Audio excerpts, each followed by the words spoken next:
This is an overview of trademark law with ethical considerations.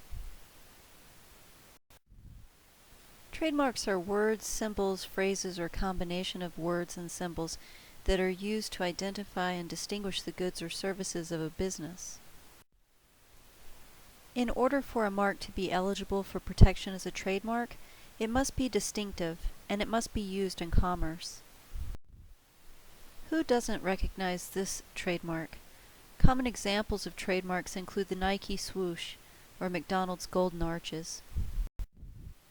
According to Forbes magazine, trademarks comprise the single largest source of intangible value in a company. That's saying quite a lot for a company such as McDonald's, which reported goodwill values of over $2.7 billion on the consolidated balance sheet report for 2014. Title 35 of the United States Code established the United States Patent and Trademark Office, describing the powers and duties of the office, as well as restrictions on officers and employees. The Code of Federal Regulations provides the rules of practice in trademark cases under the Trademark Act of 1946. In addition to trademarks, the USPTO provides regulatory oversight of patents and copyrights. In the United States, state common law initially governed trademark protection until Congress enacted the first trademark law in the late 1800s. In the state of Arizona, businesses may still file trademarks with the Office of the Arizona Secretary of State in order to register on the state level. Protection on the national level must be obtained, though, through the USPTO. As a result of globalization, a new era has dawned, prompting us to need international protection. The Madrid Protocol, a filing treaty, is part of an international system for registration of trademarks. This protocol provides a system for trademark holders to protect their marks in multiple countries with applications filed through one office.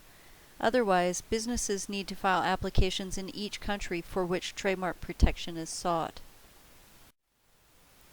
Wikipedia states that blacksmiths in the Roman Empire who made swords were the first users of trademarks. Trademarks are important for businesses and for consumers because trademarks let consumers know which businesses are producing which goods and services.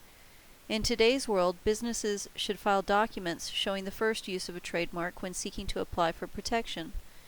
Although a trademark is owned by the person who first uses it based upon common law, registration under the Federal Lanham Act can help to validate the mark on the national level, alert other businesses that the mark is already in use, and protect the right of the trademark holder to use the mark as an internet domain name.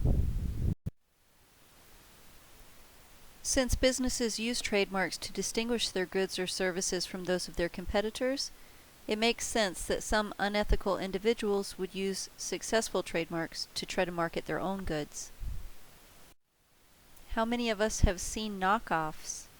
I have personally seen cheap purses with the symbols of very famous, high price commanding designer bags being sold at rock bottom prices at the swap meet.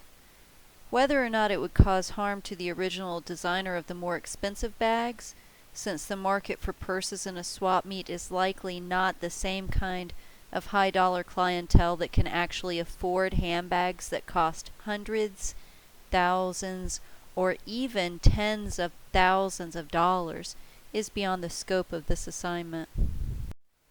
The fact remains that the unauthorized use of another trademark constitutes trademark infringement, which is subject to legal action in the United States.